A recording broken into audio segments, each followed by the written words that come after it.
Agradecemos a oportunidade de estarmos aqui mais uma noite, que possamos aproveitar desse momento, dessa troca, para absorvermos um pouco mais dessa doutrina tão esclarecedora e consoladora. Que o nosso irmão que fará uso da palavra seja intuído pela espiritualidade amiga e que todos nós possamos aproveitar o estudo da noite. Graças a Deus e que assim seja. Rogério falando do poder dos sonhos.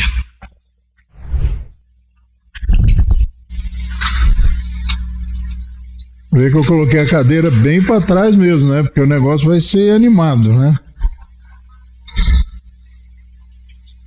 Pois é, pessoal, poder dos sonhos, né? Eu gosto muito da frase do pastor Martin Luther King, né? Eu tenho um sonho. E todos nós temos sonhos, todos nós sonhamos, né? E hoje a gente vai falar desses sonhos. Nós vamos falar dessa capacidade que o espírito humano tem de sonhar. E ele sonha de diversas formas, né? O poder do sonho é uma forma de antever, é uma forma de projetar, é uma forma de nós programarmos, de nós planejarmos. Nós antevemos algumas coisas, nós vislumbramos algumas coisas, mas não é desses sonhos que a gente vai falar hoje, daqueles sonhos que o pessoal gosta, né? Nossa, mas eu sonhei com fulano, será o que isso quer dizer, né? Tem algumas pessoas que sonham e jogam no bicho, né? É lógico que isso é uma fantasia, isso é dizem coisas que dizem, né? Eu nem sei se existe, porque dizem até que é contravenção, não sei.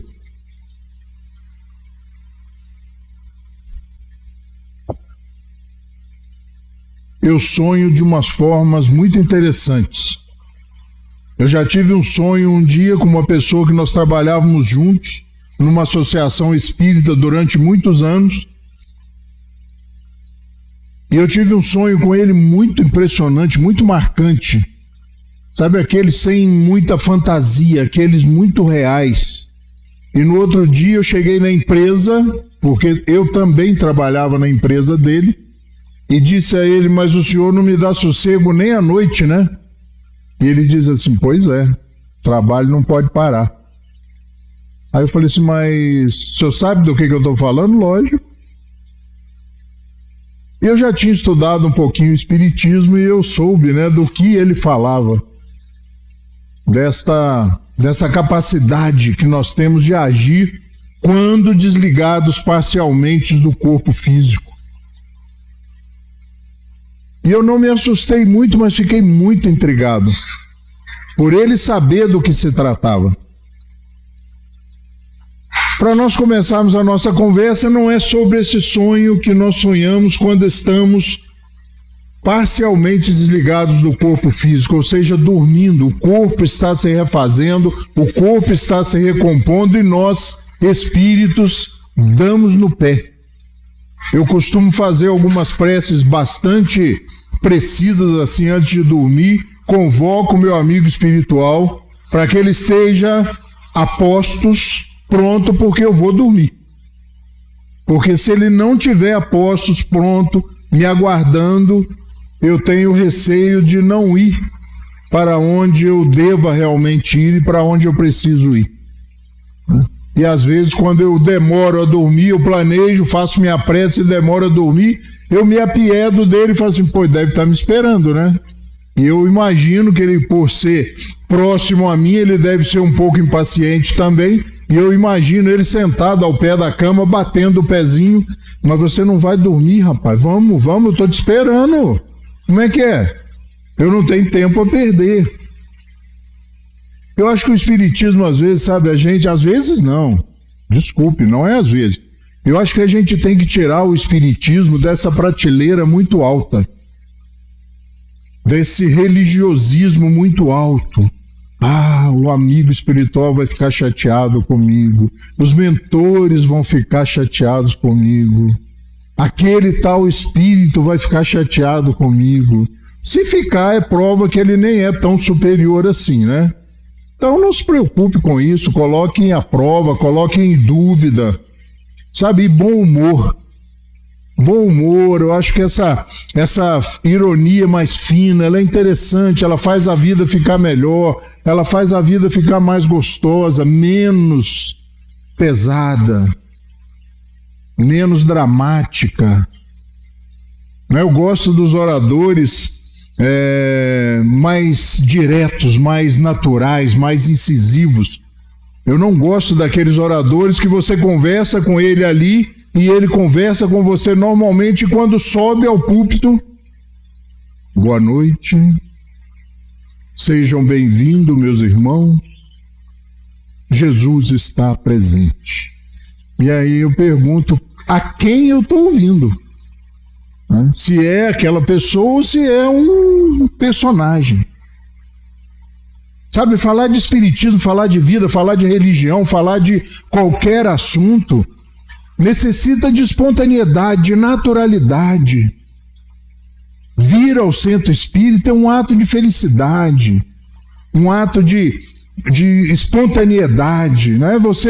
Eu brincava que eu fiquei durante muitos anos no portão do Bezerra de Menezes, da Associação Espírita Bezerra de Menezes, e a gente brincava percebendo que as pessoas vinham lá conversando, tranquilo, né? Aquele estilo meio italianão, assim, balançando, conversando, e quando iam se aproximando do braço, do centro, eles iam fechando os braços, entrando num processo de introspecção.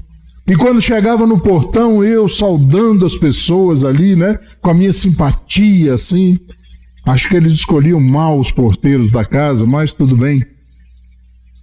Boa tarde, meu irmão, a palestra lá era às 2h da tarde, né, Anjo? Boa tarde, a pessoa fala assim, boa tarde. Nossa, locutor de FM, tudo bem com você? Mais ou menos. Ou seja, se eu vim no centro, é porque o negócio não está muito bom. O negócio está mais ou menos. Não, que negócio é esse? É um local de alegria, de extroversão, de nós falarmos, de nós pensarmos. É uma escola.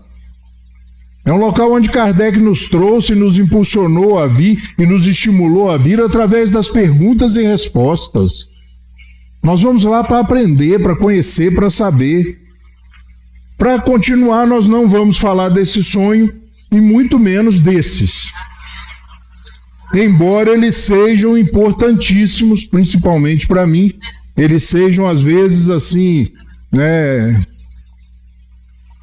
uma coisa impressionante, eu evito até ficar olhando muito, mas também não é desses sonhos que nós vamos falar.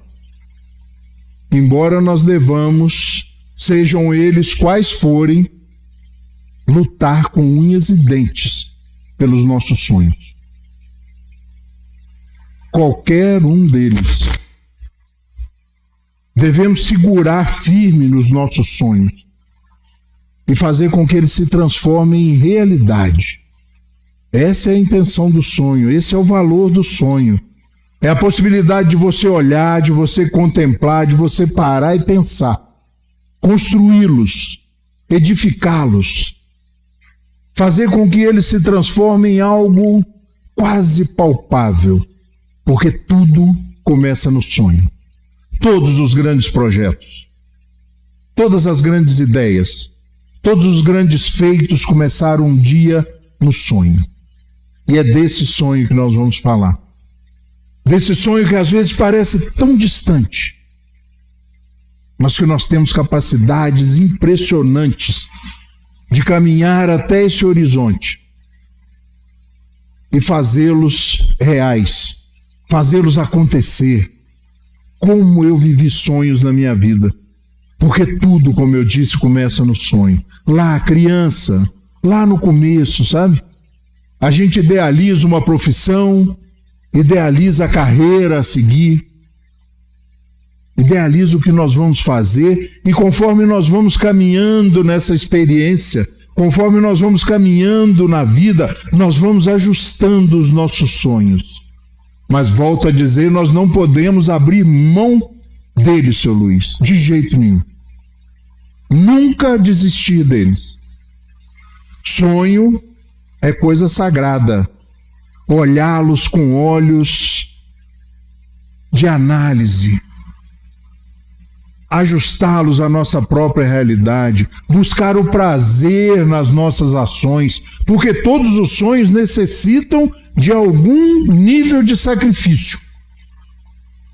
Então, que eles sejam muito doces, que eles sejam muito bons, para que o sacrifício valha a pena. E se o sacrifício for extremamente penoso, extremamente doloroso, às vezes vale a pena trocar de sonho. Eles têm muitos por aí. Eles estão dispersos, estão ao nosso alcance. Principalmente para nós espíritas que somos reencarnacionistas. Vou trocar de sonho, mas aquele maior, vou guardar aqui para uma próxima oportunidade, para um próximo momento, para uma próxima experiência. E nós devemos ficar ainda mais atentos, porque a vida muda de uma hora para outra. Não vai dar certo, aí eu fico louco. Quando dizem que não vai dar certo, que você não vai conseguir, não, isso não é para você, aí me dá até urticária. Eu fico louco, porque é aí que eu busco forças realmente. Não é de birra, mas é de perceber que às vezes os nossos sonhos incomodam algumas pessoas. Porque nós ainda somos assim.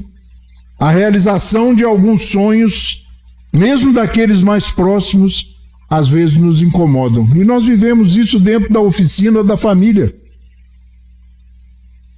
O sucesso de um distante, Valéria, não nos incomoda. Bill Gates não nos incomoda. Os grandes milionários, as grandes estrelas não nos incomodam, mas aquele que está ao nosso lado, aquele que estudou junto, que caminhou junto, que cresceu junto, que mora no mesmo bairro, na mesma rua, como ele se atreve a sonhar, a realizar sonhos, a crescer mais do que eu, a conseguir aquilo que eu não consegui? Esse é o momento que nós, na grande maioria, caminhamos, né? E quando eu olhei um dia, era parte da manhã, eu lembro que estava frio, e 2 colegas, devia ter uns 7, 8 anos de idade, eles entraram correndo pelo corredor lateral da minha casa, lá ainda em Belo Horizonte. Falou, vem aqui para você ver que coisa, olha, um monstro. E eu saí correndo, aos 7 anos, o anúncio de um monstro na nossa rua. Eu saí correndo, e quando eu cheguei lá estava o Bel Air, verde e branco, do seu Venério, nosso vizinho, né, mãe? Morava do lado da nossa casa, e ele e o filho dele, Valéria, pescadores. Eles iam para o Rio São Francisco, pescavam, ficavam lá uma semana na fazenda, no rancho, eu não tenho os detalhes, eu era muito criança, e a mala desse Bel Air estava aberta, e lá estava um surubim, que para mim era realmente um monstro, um peixe, Ângela, gigante na mala do carro, e eu pequeno, o peixe ainda era maior ainda, porque eu era muito pequeno, embora seja difícil de acreditar que um dia eu tenha sido pequeno, o peixe era um monstro. E eu fiquei olhando para aquele animal até que fecharam a mala, depois de tirá-lo e levá-lo para dentro de casa. E eu sonhei naquele momento. Eu vou pegar um peixe desse, eu vou pescar. E naquela hora surgiu na minha cabeça, eu não sei de onde, a vontade de pescar. E eu quis pescar. E a vida passou, eu fui para a Vargem das Flores, uma represa ali em Belo Horizonte mesmo, aos 10, 11 anos, eu já pescava com uma família próxima, os Gadones, uma família de italianos que tinha lá perto da minha casa, que tinham muita grana, perto da nossa grana. Eu ia com eles de Kombi, quase todo final de semana, Ângela, pescar. Mas eram só acarás, tilápias, lambaris, todos pequenos, nada próximo daquele monstro. Mas não tinha frustração, porque o peixe era pequeno, mas eu estava crescendo. A cada mês, a cada semestre, a cada ano, Wagner, eu crescia. E o sonho ali. E eu fui crescendo, virei pescador. Primeiro aqueles maus que mata o peixe e traz para casa para comer. Até que um dia minha mulher falou assim: para que trazer esses bichos lá do Pantanal? Da Argentina, do Uruguai, do Chile. Eu pesquei em todos esses países. Durante anos. Vocês parecem crianças que quebram os brinquedos e depois lamentam pelo brinquedo estar quebrado. Vocês estão matando o brinquedo de vocês, ela me disse. E naquele momento eu parei e falei, E ela, para complementar, disse: ali, na Vila Amélia, no Bom Pastor, tem peixes iguais a esse, muito mais barato. E eu virei pescador esportivo. E o sonho não parou. Até que nós começamos a pescar alguns peixes um pouquinho maiores. Em campeonatos mundiais, campeonatos sul-americanos, em vários países. Mais de 50 vezes eu fui ao Pantanal. Tudo por causa de um sonho. Tudo por causa de um peixe. E eles foram crescendo. E eles foram ficando mais raros. Até que eu falei: chega. Como? Agora? Sim. O sonho foi realizado.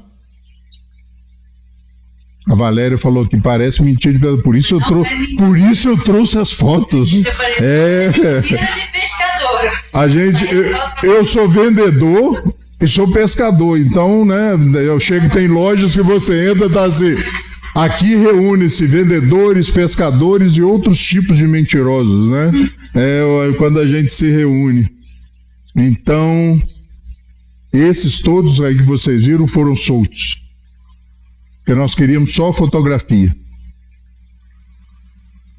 Mas mesmo as fotografias perderam um pouco a graça. Eu tenho mais de 5, 6 mil fotos. Perdeu a graça. Porque o sonho foi realizado. E aí eu busquei outros sonhos. Eu digo muito que eu sou cíclico. De 4 em 4 anos eu mudo um pouco de sonhos. Porque a vida é isso, sabe? O Espiritismo, principalmente, me mostrou que a vida é intensa. E um dia de manhã, eu fui para a academia e meu personal disse assim: vamos começar a correr um pouquinho? Vamos correr. 115 quilos. Isso vai dar errado, os joelhos não vai dar problema, os joelhos não vão conseguir. Comecei a treinar. Isso no começo do ano, começando o ano, voltando das férias na academia, ele disse assim: e se a gente corresse a São Silvestre no final do ano? Personal, assim, ele fala: se a gente corresse, mas ele não vai, né? É a gente, você, né? É a gente, você. E aí eu disse assim: bom, já que a pescaria começou a ficar em baixa, e como é que essa pescaria ficou em baixa, gente? Isso acontece muito na vida. Cheguei numa sexta-feira no Pantanal, deveria pescar até a próxima sexta, para valer a pena a distância. Pesquei sábado à tarde, domingo, segunda-feira às 5 horas da manhã eu desci do café naqueles hotéis flutuantes, numa chalana, e eu parei assim, o sol estava nascendo, lá na divisa do Mato Grosso com o Mato Grosso do Sul, um lugar lindo, maravilhoso. Eu falei assim: o que eu estou fazendo aqui numa segunda-feira às 5 horas da manhã, se eu conheço todos esses rios, os peixes já me chamam pelo nome, o que eu estou fazendo aqui? E lembrei que eu tinha que pescar até a próxima sexta. E aquilo foi duro. E eu parei. Voltando para a corrida, vamos correr São Silvestre? E aí começam as piadas, né? Não vai dar certo. Isso é bobo, rapaz. Começar a treinar, o joelho vai bichar, a coluna vai dar problema, não vai dar certo. E aí a gente corre a São Silvestre. A gente corre a São Silvestre porque, mais uma vez, um sonho, um desafio. E alguém diz assim, correu mesmo? Corri, tá aqui a medalha. Ah, mas uma vez é mole. E aí eu corri 2 vezes a São Silvestre. Um dia alguém disse para mim assim, já saiu do Brasil? Em alguns países. Você tem que ir na Alemanha. Alemanha? Poxa. E ele começou a me contar da Alemanha, da Áustria, que é ali do lado, né? É o Conselheiro, mais ou menos, né? Do lado. Eu lembro sempre de Conselheiro, gente. Morar em Conselheiro é uma coisa. É uma experiência única. É melhor do que ir para a Áustria. E aí, daí uns 2 anos, aquilo que era impossível aconteceu. Estava lá na Alemanha, durante 15 dias, sabe, planejando o sonho, construindo o sonho, mês a mês. Quanto custa esse sonho? Quanto custa sonhar? Porque a vida, né? Nosso Sócrates aí diz, uma vida sem desafios não vale a pena ser vivida. É aquela coisa do planejamento, do buscar, do querer. Mas, Rogério, isso é assunto realmente para uma palestra espírita? No momento quando nós nos encontramos nas ruas, nas calçadas e não nos olhamos, as pessoas estão contando paralelepípedos, contando buracos, fraturas nas calçadas, cabeça baixa, sabe? Autoestima lá embaixo.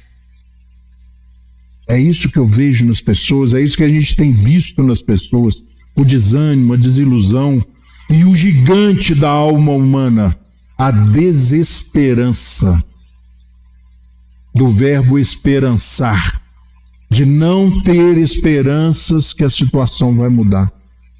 Por isso eu resolvi falar de mim, o que um orador não deve fazer. Mas nada mais verdadeiro, nada mais justo do que falar de você, porque a gente, cada um de nós, sabemos o quanto custou e o quanto foi bom a realização daquele sonho. O Espiritismo nos mostra que a modéstia é necessária, mas a falta de senso para estipular o que é falsa modéstia, né? Aquela, quem sou eu? Não, isso não é para mim. E é isso que a gente está vivendo, um condicionamento que nos leva a não crer, a não acreditar nos nossos potenciais. Nós temos medo dos espíritos, e nós somos espíritos. Nós convivemos juntos, e quando um desencarna, se cai alguma coisa num quarto escuro, a gente... 30 anos de espiritismo e o cara volta a ser católico, ele se benze. Tomara que não seja um espírito. Melhor que seja até um ladrão encarnado, mas no espírito não.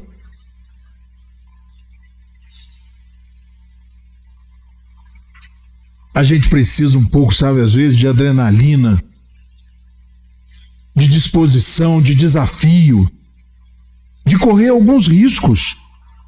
Porque tem coisas, sabe, a gente começa a viver numa vida tão protetora, numa vida tão calma, tão estática, que fica difícil de manhã levantar. Porque você sabe o que vai acontecer. Você se sente tão seguro, tão protegido por essa rotina aniquiladora, porque ela não aniquila no primeiro dia. Ela vai aniquilando, ela vai minando a nossa vontade, ela vai minando a nossa disposição, e quando te chamam para correr a São Silvestre, você fala assim, quem sou eu? Vamos aplicar um passe? Não, eu vim aqui para tomar passe. Quem sou eu para aplicar passe?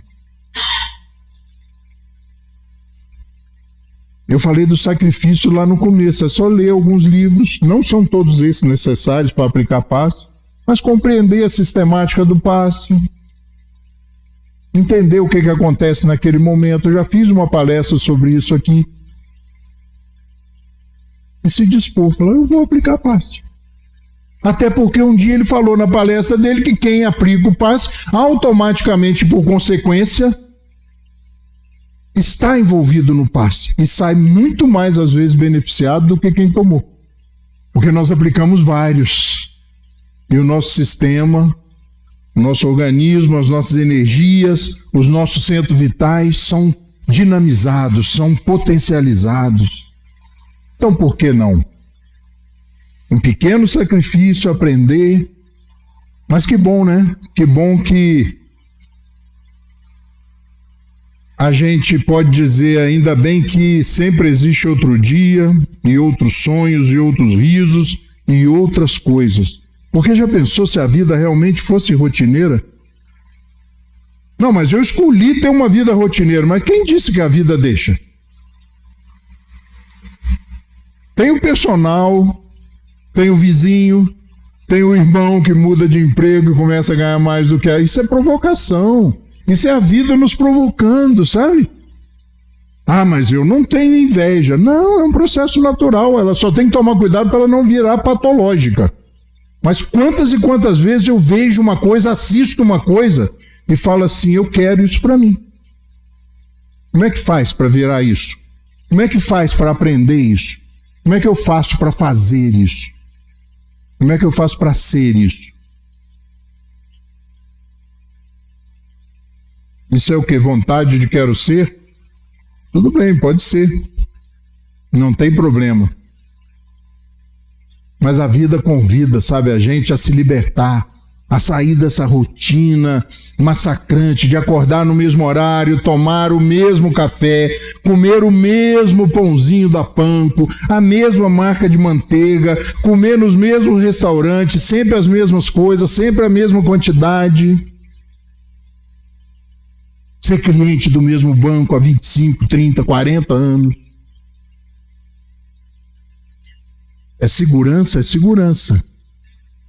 Mas isso aniquila uma capacidade humana, a capacidade de sonhar, de querer diferente, de almejar, de vislumbrar coisas diferentes e achar no seu direito de poder também conseguir conquistar aquilo. E como eu disse, não adianta se encastelar na rotina, porque a vida vai te provocar. Por isso que a gente brinca muito no centro espírita, dizendo que cuidado quando a vida está muito boa. Fique atento, pode se preparar. Opa, tudo bem, as crianças já não são mais crianças, todo mundo trabalhando, casa própria, a vida está uma beleza. Pode esperar que vai virar. Nós não viemos aqui para ficarmos vegetando. Nós viemos aqui para aprender, para conhecer, para nos desafiarmos, sabe? Para aos 70, 80 anos fazer vestibular, passar no Enem, entrar na faculdade. Nós somos reencarnacionistas, nós sabemos que o espírito é imortal. Se não der tempo de terminar a faculdade, desencarnar lá no 6º período, na outra volta. Entra de novo, você vai ver que facilidade. Fala, nossa, parece que eu já estudei isso. Tudo que o professor fala, Ângelo, eu já entendo. Parece, né, realmente que você já viveu isso. Parece que você já fez isso alguma outra vez. Déjà vu. Ah, parece que eu já vivi essa situação. Nossa, eu nunca vim aqui, parece que eu já estive nessa cidade. Parece que aquela pessoa já me disse aquilo. E aí a gente volta para o sonho. Você vai dormir super ansioso. Amanhã eu vou para o interior de São Paulo, eu tenho uma palestra lá em Campinas, nossa, naquela empresa, e vai dormir, levanta de manhã, pega um avião, chega em Campinas, pega um Uber em direção à empresa, e quando o Uber entra na rua da empresa, você fala assim, nossa, parece que eu já estive aqui. Quem disse que não? Na sua ansiedade, você vai dormir. O corpo físico que eu disse lá no começo, cansado de preparar a palestra, abatido pela ansiedade do dia seguinte, dorme. e eu, espírito, dou um pulinho em Campinas, dou um passeio por onde eu vou fazer a palestra no dia seguinte, retorno, pego um avião e vou lá. Essa é uma das explicações do déjà vu ou do déjà vu. A gente se antecede, a gente vai lá, nós somos assim, nós somos ansiosos por natureza. É lógico que essa ansiedade tem que ser controlada, não pode virar patológica, mas isso faz parte da essência humana, isso faz parte da necessidade e da nossa finalidade de estarmos aqui, da finalidade primordial, precípua, primária de estarmos aqui, que é crescer, que é aprender. Não dá para sossegar. Agora eu quero uma vida sossegada, tranquila. Estou aposentado, aposentadoria boa, dá para viver tranquilo. Aí a filha se separa e vem morar em casa. É lógico que nunca aconteceu isso com ninguém de nós, né?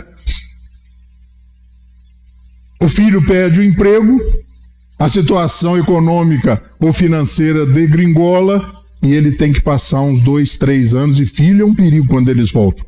Porque às vezes eles voltam e não querem ir embora mais. Porque nada melhor do que a casa do pai ou a casa da mãe. Meu filho levou quase 30 anos para sair de casa. E eu olhava para o quarto dele e falava assim, pô, isso dá uma biblioteca, e nada dele ir embora. Agora ele me tranquiliza, diz assim, pai, eu não mudo de São Paulo mais por nada. Você vê que tem gente que gosta de São Paulo. E às vezes a gente fala assim, eu não moro em São Paulo de jeito nenhum. Você já foi em São Paulo? Não, nunca estive lá. E aí a gente faz uma ideia de São Paulo. Então vá a São Paulo, conheça São Paulo. Eu tenho os patrões, umas empresas que eu represento, que são de Santa Catarina. Eles acham que são outro povo, né? Estão em outro mundo, em outro país. E a primeira visita que eu chamei eles para vir ao Rio de Janeiro, isso há uns 20 anos atrás, estava na moda uma coisa no Rio de Janeiro muito interessante chamada arrastão. A gente nem lembra mais o que é, mas teve uma época que arrastão no Rio de Janeiro era moda. Tiroteio, fechamento de túnel. Não acontece mais, mas já aconteceu lá nos anos 90, começo dos anos 2000. E eu falei para eles, você tá louco, eu vou no Rio nada. Mas vocês conhecem o Rio de Janeiro? Não, eu nunca fui nem vou. Não, vocês vão ter que vir, porque nós temos clientes importantes aqui, vocês têm clientes importantes. E eles vieram ao Rio e nunca ninguém morreu. Nunca ninguém foi assaltado. Desmistificou. O Rio de Janeiro é perigosíssimo. No jornal, né, nos telejornais. São Paulo, você uma tarde de descanso. Um feriado, 16 de maio. É feriado só em Friburgo. Aí você à tarde pode se dedicar a uma coisa muito interessante, que é assistir aqueles programas vespertinos na TV aberta, né? Na Band, Record, aquelas coisas. Aí você liga e fica assistindo. Quando dá 4 horas da tarde, você fala assim, eu nunca vou botar meu pé nessa tal de São Paulo, porque lá eles matam as pessoas o tempo todo. Aí você vai a São Paulo e encontra aquela metrópole bonita, injusta, mas criam na nossa cabeça limitações. Não vá a São Paulo, não vá ao Rio. Cuidado. Bom mesmo é no Rio Grande do Sul. Aí a natureza faz o que fez. Então viva. A experiência é viver, porque a intenção, às vezes, é que nós nos transformemos em marionetes, que nós vivamos experiências dos outros. Por que você está querendo isso? Para que pescar? Você é louco? Para que correr a São Silvestre? Você está maluco? Para que você vai mudar para São Paulo, cara? Você mora aqui em casa, você tem tudo. E ele muda para São Paulo. E está feliz em São Paulo.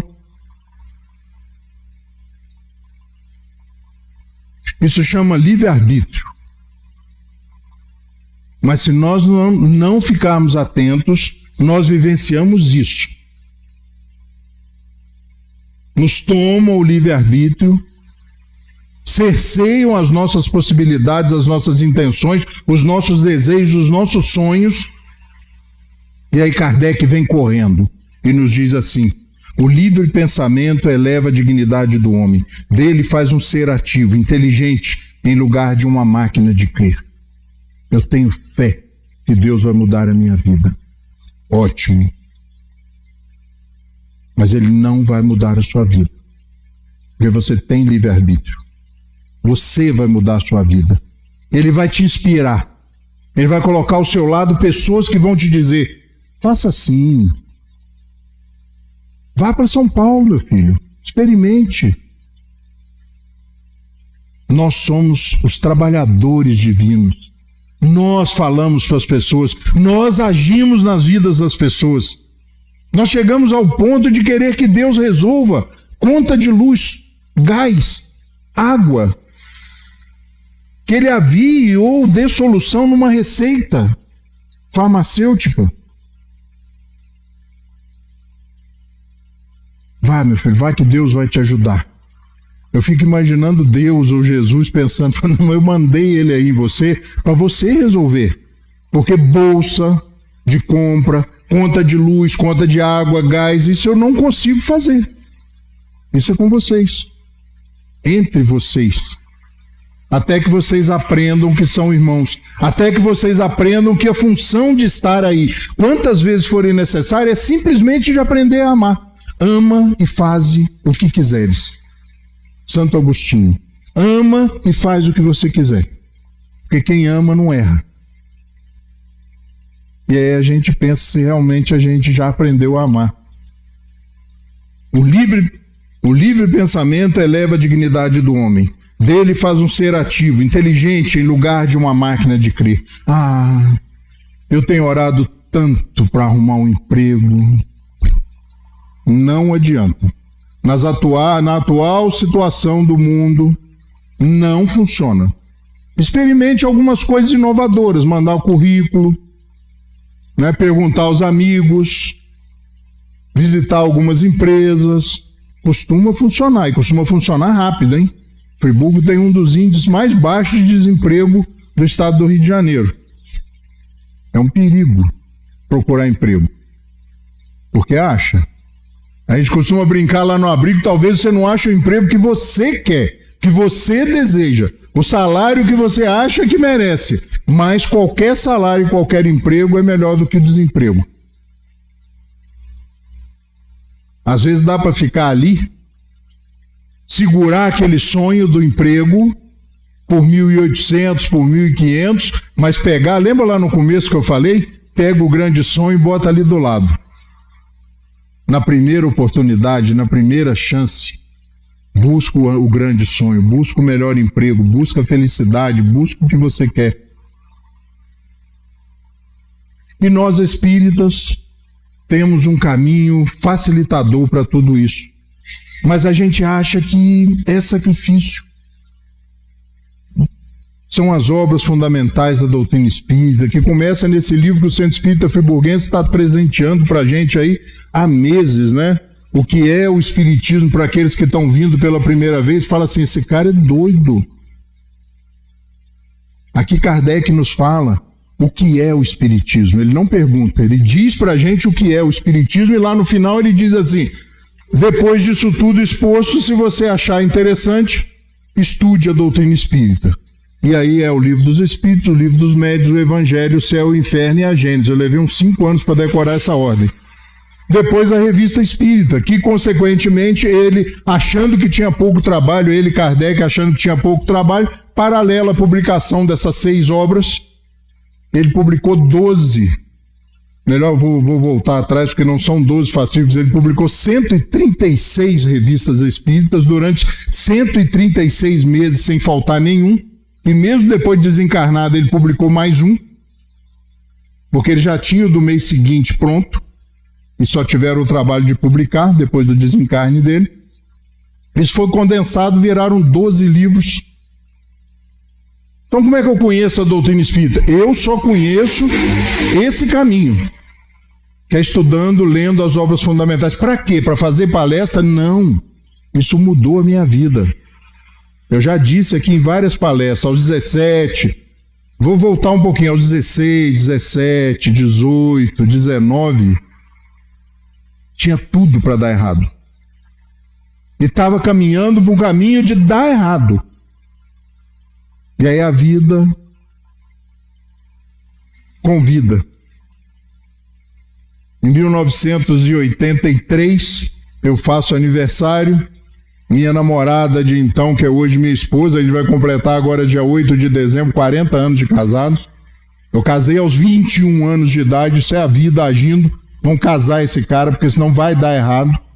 Vamos tirar ele da rua, porque senão vai dar errado. Ela me dá um livro. Eu nunca tinha ouvido falar em espiritismo. Tinha ouvido um colega falando que era kardecista. Eu também só achei estranho o nome, mas depois eu fiquei sabendo que nem existe, né? Alguém kardecista. Mas tudo bem. Depois descobri que ele era espírita, na realidade, ou estava virando espírita, porque ele ainda não sabia a diferença. Ainda se intitulava kardecista. E ela me dá um livro, eu começo a ler esse livro aos 19 anos de idade, fico muito doente. Sem fazer a ligação de que em um cara aos 19 anos, gente, ficar doente é grave, porque ninguém, né, normalmente fica doente. E aí eu chego na casa da sogra, amarelo, com ânsia de vômito, mal, uma semana já mal.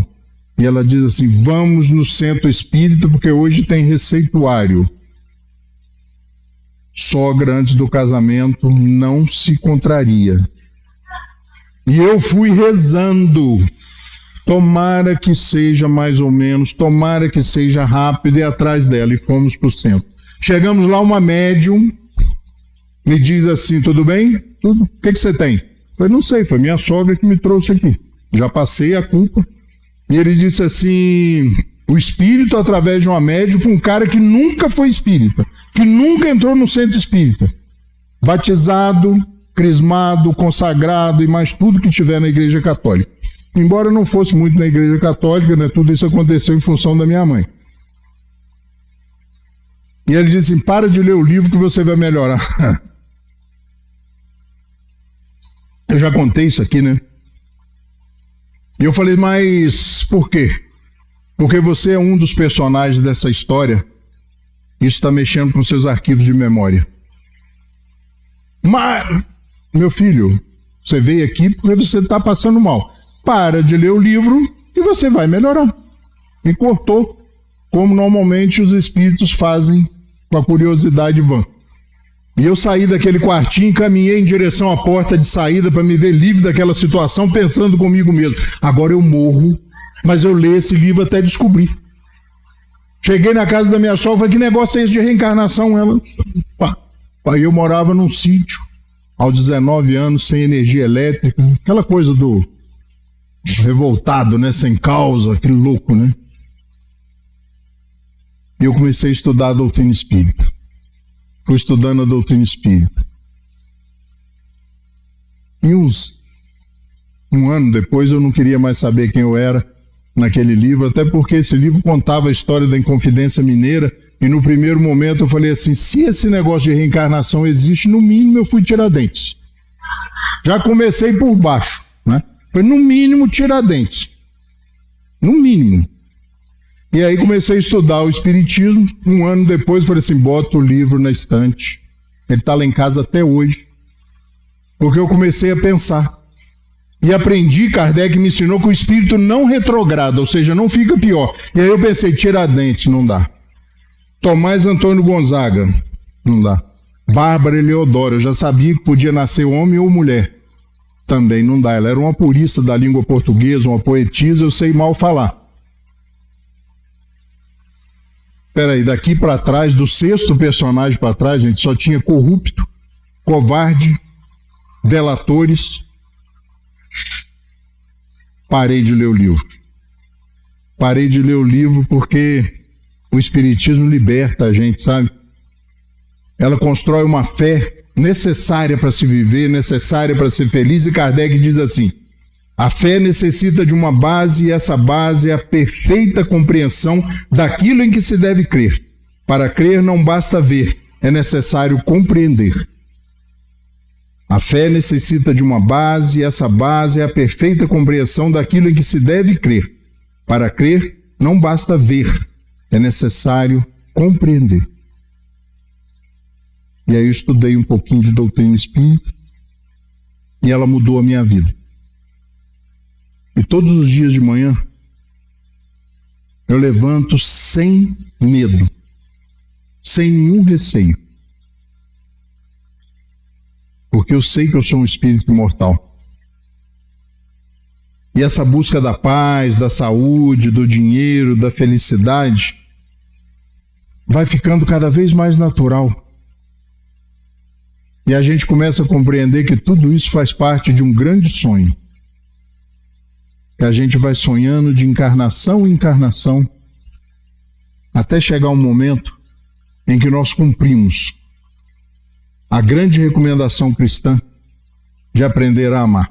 E o Espírito diz a Kardec, na pergunta 1 do Livro dos Espíritos, que a Valéria tão bem lembrou na semana passada, que é Deus. Pergunta número 1 do Livro dos Espíritos. Deus é a inteligência suprema, causa primária de todas as coisas.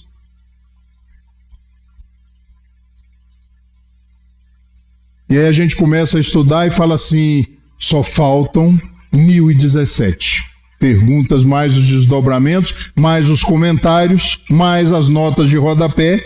Se for a tradução do Herculano Pires que a gente usa aqui na Casa Espírita, tem muita nota de rodapé, mais de 150. Eu ia me atrever a dizer que são 171, mas não tenho certeza. Todas essas outras 1017, que o Livro dos Espíritos tem 1018 questões, na conformação atual, são para explicar essa primeira. Todas as outras têm a função de fazer a gente entender essa primeira, que é Deus. Deus é a inteligência suprema, causa primária de todas as coisas. Falar, agora eu já entendi. Não, você não entendeu. Vai ser necessário viver. Vai ser necessário experimentar. Vai ser necessário vivenciar. Porque quando todos os homens estiverem convencidos de que Deus é o mesmo para todos, de que esse Deus, soberanamente justo e bom, nada de injusto pode querer, que não dele, porém dos homens vem o mal, todos se considerarão filhos do mesmo Pai e se estenderão as mãos uns aos outros. É grande, né, o pensamento? Não tem problema. Quando todos os homens estiverem convencidos de que Deus é o mesmo para todos, de que esse Deus soberanamente justo e bom, nada de injusto pode querer, que não dele, porém dos homens vem o mal, todos se considerarão filhos do mesmo Pai e se estenderão as mãos uns aos outros. O mundo está nas nossas mãos. A nossa vida e a vida de cada um de nós está nas nossas mãos. Nós decidimos por onde nós vamos. Nós somos seres pensantes, espíritos livres, imortais. A gente esquece disso às vezes e deixa que a própria estrutura social e muitas vezes que a própria estrutura familiar nos cerceie. Nós vivemos um momento onde os pais colocaram os filhos numa redoma. E se eles não quiserem ficar na redoma, nós fazemos esforços gigantescos para limitá-los. A proposta cristã é que nós quebremos o aquário, quebremos a redoma, ensinemos a essas crianças viver lá fora. Porque aqui dentro de casa, aqui dentro do centro, é muito fácil. Aqui nós estamos protegidos, aqui nós estamos falando a mesma língua, aqui nós estamos movidos pelos mesmos ideais. O difícil é do portão para lá.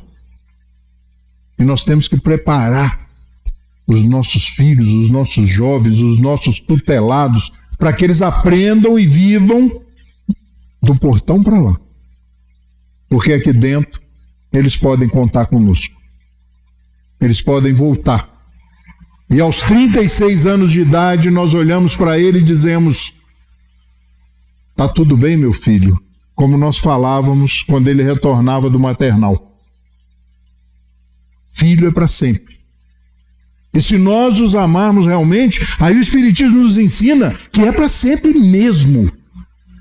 Porque nós iremos nos encontrar em outras experiências reencarnatórias. Viveremos juntos novamente. E cada vez mais a família vai ficar mais azeitada, mais equânime, mais concorde. A vida vai ser melhor e de vez em quando vai vir não para desarticular aquilo, mas para ser abraçado e apoiado por todos os outros que estão ali já equilibrados. E antigamente nós os chamávamos de ovelha negra da família. Hoje, conhecendo o Espiritismo, nós sabemos que nós estamos ali, que já superamos aquelas dificuldades dele, e ele foi colocado ali, junto de nós, para que nós o abracemos. E Jesus deixa a mensagem: quem precisa de médico é o doente. E nós abraçamos aquele que não dá problema. E lavamos a mão, ou as mãos, em relação àquele que dá problema. Não, nós estamos aqui para resolvê-los, para resolver esses problemas. O grande filósofo Lulu Santos diz assim: tudo que eu sonhei está à minha frente, está em nossas mãos, é a nossa vida. Cada escolha sempre determina o que vem em seguida. Nós somos os escritores desse script. Nós estipulamos pelos caminhos que nós vamos caminhar. Nós escrevemos essa história. E o grande desafio é compreendermos que a vida é um convite de Deus. É bom demais. Você pode pegar quem não esteja patologicamente comprometido ou doente. Você pode pegar 100, 200, 500, 1000 pessoas. Ninguém quer ir embora. Ninguém quer desencarnar, ninguém quer morrer, ninguém quer passar dessa para uma melhor, ninguém quer ir para o céu, ninguém quer ir para o paraíso, ninguém quer dormir um sono eterno até a volta de Jesus. Ninguém. Mas você vai estar ao lado de Jesus. Não, mas eu prefiro ficar aqui morando em Conselheiro. Mas você é reencarnacionista, a morte não existe. O Espiritismo matou a morte, senhor Luiz. Morre? Não, de jeito nenhum. Mas você vai ter quantas vidas você quiser. Não, mas a gente está agarrado nessa. Porque no fundo, lá no fundo nós sabemos por que nós estamos aqui. Mesmo dizendo, mesmo falando, mesmo reclamando, retrucando, batendo o pé, ficando de mal, a gente sabe por que está aqui. A gente sabe por que está convivendo com aquelas pessoas. A gente sabe por que a gente se encontra todo dia com aquela pessoa. A gente sabe por que a gente casou com aquela pessoa. Porque no fundo, nós temos um grande sonho. Um grande sonho. De um dia realmente entendermos o que é Deus. Essa é a finalidade, não da doutrina espírita, mas da experiência de viver, da experiência de crescer e de caminhar. Não abra mão dos seus sonhos, sejam eles quais forem. Busque, no nosso caso específico, a doutrina espírita para nortear, para direcionar, para traçar rotas e metas para a obtenção e realização desses sonhos. Mas não permita que alguém ou alguma situação te tire, te tome ou nuble os seus sonhos. Uma boa noite para vocês.